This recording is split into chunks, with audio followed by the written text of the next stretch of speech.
Hello students, today we are going to start a new topic that is a gold number. ठीक है, तो gold number को समझने से पहले आपको पता होना चाहिए प्रोटेक्टिव कोलाइड के बारे में। प्रोटेक्टिव कोलाइड क्या होता है? ठीक है, आपने देखिए दो तरीके के कोलाइड पढ़े थे, एक लायोफिलिक और दूसरा लायोफोबिक। एक क्या पढ़ा था आपने? लायोफिलिक एंड दूसरा लायोफोबिक। अब सीधी सी बात है, प्रोटेक्ट किसको करने की जरूरत पड़ेगी, लायोफिलिक को कि लायोफोबिक को? पार्टिकल्स किसके इकट्ठे होंगे? पहले तो कोएगुलेशन बताओ, कोएगुलेशन इसमें होगी कि इसमें होगी? लायोफोबिक में होगी। सीधी सी बात है, लायोफिलिक का तो क्या काम है, कोई सब्सटेंस है या डिस्पर्स्ड फेस है, उसने डिस्पर्स्ड मीडियम के साथ क्या करना है, इंटरेक्ट करना है और कोलाइडल सोल बना देना है। लेकिन in case of lyophobic, lyophobic में क्या होता है, बेसिकली जो डिस्पर्स्ड फेस है वो डिस्पर्जन मीडियम के साथ मिलकर कोलाइडल सोल तैयार नहीं करता। ठीक है, कोलाइडल सोल तैयार नहीं करता तो हम क्या करते हैं, जैसे हमारे पास ये था, ठीक है, ये डिस्पर्जन मीडियम, ऊपर से हमने क्या डाल दिया, डिस्पर्स्ड फेस। तो ये डिस्पर्स्ड फेस के पार्टिकल्स पड़े हुए हैं, लेकिन ये वाटर के साथ क्या है, इंटरेक्ट नहीं कर रहे हैं और कोलाइडल सोल नहीं बना रहे हैं। उनको बनाने के लिए हम क्या कर रहे थे कि इसके अंदर क्या डाल रहे थे, कुछ अमाउंट ऑफ इलेक्ट्रोलाइट। इलेक्ट्रोलाइट डालने से क्या हो जाते थे, ये पार्टिकल्स इकट्ठे हो जाते थे। मतलब इलेक्ट्रोलाइट हमने वो डालना है जो यहाँ पर जो डिस्पर्स्ड फेस होता था, डिस्पर्स्ड फेस के ऊपर क्या होता था, सेम चार्ज, इसके अपोजिट सेम चार्ज हम लेते थे इलेक्ट्रोलाइट के ऊपर। तो जैसे ही अगर सपोज कोलाइडल पार्टिकल के ऊपर पॉजिटिव चार्ज है और यहाँ से हम इलेक्ट्रोलाइट के ऊपर क्या लेंगे, नेगेटिव, पॉजिटिव नेगेटिव को क्या करेगा, अट्रैक्ट करेगा, अट्रैक्ट करेगा तो ये पार्टिकल्स एग्रीगेट हो जाएंगे। एग्रीगेट होने पर ये क्या हो जाते हैं, नीचे सेटल डाउन हो जाते हैं और इसी को हम क्या बोल रहे थे, कोएगुलेशन। ठीक है, आपको पता है कि लायोफोबिक कोलाइड स्टेबल नहीं होते। ठीक है, क्यों? क्योंकि ये जनरल डिस्पर्स्ड फेस और डिस्पर्स्ड मीडियम की एफिनिटी अच्छी नहीं होती, इसलिए ये क्या है, स्टेबल नहीं होते। ये क्या होते हैं, स्टेबल होते हैं, क्योंकि वाटर के साथ डायरेक्टली मिलके क्या बना रहे हैं, कोलाइडल सोल बना रहे हैं। तो जब ये स्टेबल नहीं है, स्टेबल ना होने की वजह से बेसिकली इनको क्या करा जाता है, स्पेशल मेथड से तैयार किया जाता है।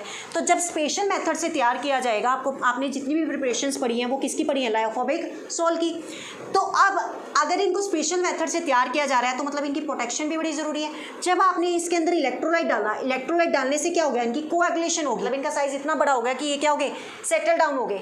तो अब क्या होगा, मान लो ये लायोफोबिक कोलाइड ले रहे हैं, तो जब ये पार्टिकल्स इकट्ठे हो रहे हैं तो हमें इसको क्या करना है, बचाना है। समझ आ रही है बात? इन पार्टिकल्स को इकट्ठा होने से क्या करना है, बचाना है, कोएगुलेशन नहीं होने देनी है। तो मतलब हमें इस लायोफोबिक कोलाइड की क्या करनी है, प्रोटेक्शन करनी है। मान लो आपके पास, आप डिस्पर्स्ड फेस मैंने बोल दिया क्या है, AU, मतलब गोल्ड का सोल तैयार करना है। ठीक है ना, क्योंकि जितने भी मेटल्स होते हैं वो बेसिकली लायोफोबिक कोलाइड्स के अंडर आते हैं, क्योंकि वो डायरेक्टली वाटर के साथ मिलके कोलाइडल सोल नहीं बनाते। ठीक है, तो अब क्या करना है, आपको इसकी प्रोटेक्शन करनी है कि मतलब ये कोएगुलेशन ना करे। तो प्रोटेक्शन करने के लिए आप क्या डाल देते हो इसके अंदर, लायोफिलिक कोलाइड। आ रही है बात समझ? जैसे मैं मान के चलती हूँ ये क्या है मेरे पास, दैट इज लायोफोबिक कोलाइड है। ठीक है, अब क्या करा मैंने, इसके अंदर मैं अगर इलेक्ट्रोलाइट डाल रही हूँ, इलेक्ट्रोलाइट डालने से ये तो क्या हो रहे हैं, इकट्ठे हो रहे हैं, लेकिन इसके साथ मैंने क्या डाल दिया इसके अंदर, लायोफिलिक कोलाइड। तो लायोफिलिक कोलाइड की लेयर बाहर इस तरीके से आ गई। तो ये क्या होती है, हाइड्रेटेड लेयर होती है, मतलब वाटर की लेयर होती है। तो जैसे ही अब इसके अंदर आप इलेक्ट्रोलाइट डालोगे तो इलेक्ट्रोलाइट डालने से ये डायरेक्टली इसके ऊपर अटैक नहीं करेगी, किसके ऊपर अटैक करेगी, इस लेयर के ऊपर अटैक करेगी। क्यों? क्योंकि ये इसके सराउंड आ गई है। सराउंड मतलब लायोफोबिक के सराउंड कौन सी लेयर इकट्ठी हो गई है, लायोफिलिक। तो ये जो लायोफिलिक लेयर है ये कैसे एक्ट कर रही है, that act as an protective layer. और क्यों प्रोटेक्टिव लेयर कहला रही है, क्योंकि ये इस लायोफोबिक कोलाइड के सोल को कोएगुलेट होने से क्या कर रही है, बचा रही है। इतनी बात समझ आ रही है? इतनी बात क्लियर है बेटा आपको? क्लियर है इतनी बात? हम क्या कह रहे हैं, हमारे पास कोई लायोफोबिक कोलाइड है, लायोफोबिक कोलाइड स्टेबल नहीं होते। ठीक है, इनके लिए स्पेशल मेथड्स की ज़रूरत होती है प्रिपेयर करने के लिए, जो हम पढ़ चुके हैं ऑलरेडी। ठीक है, तो लायोफोबिक कोलाइड में अगर हम इलेक्ट्रोलाइट ऐड कर दें तो इनकी क्या हो जाती है, कोएगुलेशन हो जाती है। अब हमें उस कोएगुलेशन को बचाना है, क्यों, कोएगुलेशन होगी तो ये तो पार्टिकल्स इकट्ठे हो जाएंगे नीचे आके। तो हम क्या करते हैं, बेसिकली इस लायोफोबिक कोलाइड्स की कोएगुलेशन को बचाने के लिए हम क्या डाल देते हैं इसके अंदर, लायोफिलिक कोलाइड्स। लायोफिलिक कोलाइड्स क्या होता है, बेसिकली जनरली जो वाटर के साथ इंटरेक्ट कर देते हैं। ठीक है, तो जैसे ही आपने कुछ अमाउंट डालते हैं, बहुत कम अमाउंट, जैसे ही आपने लायोफिलिक कोलाइड डाला तो वो इसकी क्या कर देता है, प्रोटेक्शन कर देता है। मतलब जब आप इसके अंदर इलेक्ट्रोलाइट डालते हो तो इलेक्ट्रोलाइट इसको अटैक नहीं करता, किसको अटैक करेगा, पहले लायोफिलिक कोलाइडल वाली लेयर को। तो इससे क्या हो जाएगा, ये एग्रीगेशन करने से बच जाएगा, मतलब कोएगुलेशन करने से क्या हो जाएगा, बच जाएगा। तो ये लायोफिलिक कोलाइड कैसे एक्ट कर रहा है, एज एन प्रोटेक्टिव लेयर। आ रही है बात समझ इतनी? अब गोल्ड नंबर क्या होता है? गोल्ड नंबर देखो, पहले डेफिनेशन में बता रही हूँ, डेफिनेशन आपको एज इट इज समझ नहीं आएगी, लेकिन मैं मतलब उस डायग्राम के थ्रू समझाऊंगी आपको। गोल्ड नंबर है क्या? It is the number of milligrams of protective colloid, ध्यान से सुना, it is the number of milligram of protective colloid added in 10 ml gold solution to stop the coagulation if 1 ml NaCl that is the 10% is added. वो क्या कह रहा है देखो, suppose मैं कहती हूँ कि मेरे पास, देखो बेटा कवर हो रही है, हो रहा है ना, मेरे पास ये क्या है, बेसिकली मैं कह रही हूँ कि क्या है, मेरे पास 10 ml गोल्ड का सॉल्यूशन है। क्लियर? मैं क्या कह रही हूँ, मेरे पास क्या है, 10 ml गोल्ड का सॉल्यूशन है। इस 10 ml गोल्ड के सॉल्यूशन में बेसिकली मैंने इस तरीके से सॉल्यूशन लिया और इसके अंदर क्या डाल दिया, इलेक्ट्रोलाइट। आ रही बात समझ? 10 ml सॉल्यूशन में मैंने क्या डाल दिया, इलेक्ट्रोलाइट, और वो इलेक्ट्रोलाइट कितना डाला, दैट इज 1 ml। इलेक्ट्रोलाइट कौन सा यूज़ कर रही हूँ मैं, NaCl, और उसकी कंसंट्रेशन कितनी रखी, 10%। मतलब वेट बाय वेट भी हो सकती है, वेट बाय वॉल्यूम भी हो सकती है, आपको सॉल्यूशन चैप्टर में बता दिया गया है। 10% वेट बाय वेट, 10% का मतलब क्या है, 10, अगर आप वेट बाय वॉल्यूम ले रहे हो 10 ग्राम प्रेजेंट इन 100 ml, अगर आप क्या ले रहे हो, जनरली वेट बाय वेट ले रहे हो 10 ग्राम प्रेजेंट इन 100 ग्राम, ठीक है। तो उसका आपने कितना लेना है इलेक्ट्रोलाइट, 1 ml। समझ आ रही है इतनी बात? आपने क्या करा, सपोज 10 ml गोल्ड का सॉल्यूशन लिया, उसके अंदर आपने कौन सा इलेक्ट्रोलाइट डाला, 1 ml NaCl, और जिसकी कंसंट्रेशन कितनी थी, 10%।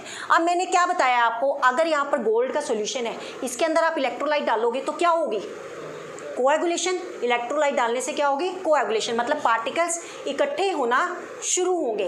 तो क्या होता है, वो जो पार्टिकल्स इकट्ठे होना शुरू होते हैं उसको बचाने के लिए हम इसके अंदर क्या डाल देते हैं, एक लायोफिलिक कोलाइड। आ रही बस समझ, क्या डाल देते हैं, लायोफिलिक कोलाइड।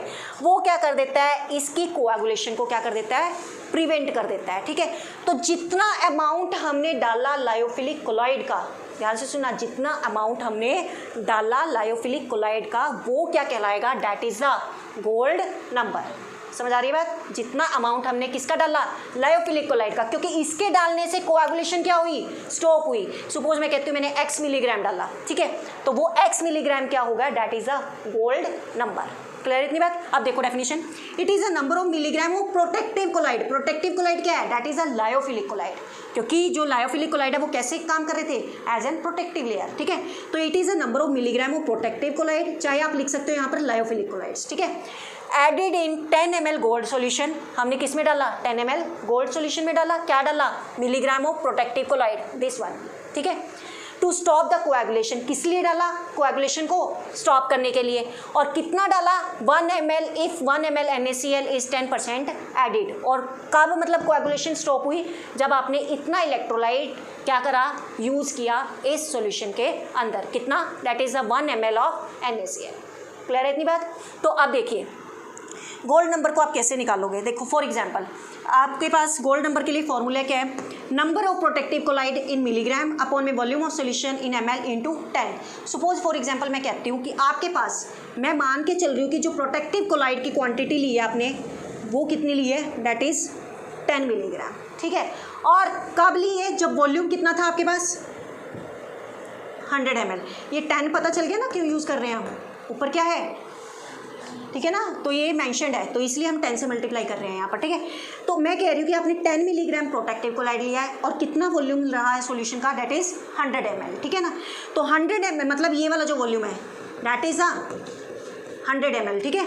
तो 100 ml जो वॉल्यूम है उसमें कितना है, 10 मिलीग्राम आप क्या डाल रहे हो, प्रोटेक्टिव कोलाइड। तो इसका गोल्ड नंबर कैसे निकालोगे, प्रोटेक्टिव कोलाइड की क्वांटिटी कितनी है, 10, वॉल्यूम कितना है, 100 इंटू कितना हो गया, 10, कैलकुलेट कर लो यहाँ से कितना आ जाएगा, ये कितना आ गया, 1 mg। तो मतलब ये क्या होगा, that is a gold number. आ रही है बस समझ?